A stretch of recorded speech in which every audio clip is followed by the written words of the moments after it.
Conference. We are here with the winning coach, Chot Reyes, and best player of the game, Calvin Aftana.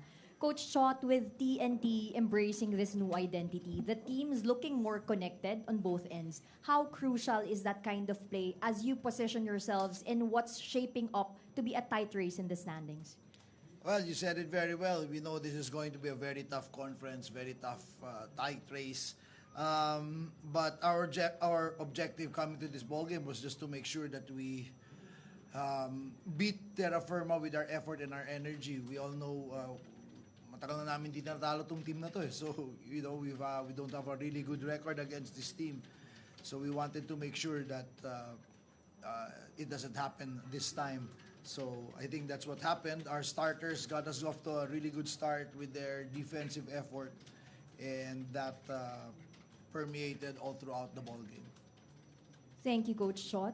Calvin, recently mas kontrolado at pasok na sa flow yung laro mo in the past 2 games. Hindi lang sa points, but also with your timing and decision-making. You mentioned one adjustment was you focusing more on rebounding. What other changes have you made para dito sa new identity that TNT is building? Thank you, Lord, sa panalon to.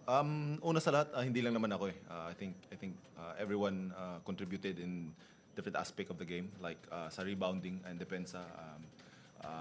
Credit to syempre kay Heruela, siya yung energy guy namin. I'm talking to him.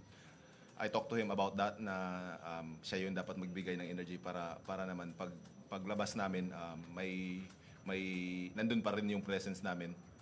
And syempre sabi ko nga I need to focus on rebounding kasi nga wala na si RSJ, pero looking at this game parang I think lahat nag-contribute sa rebounding. That's the good thing naman contributing ng lahat ng players.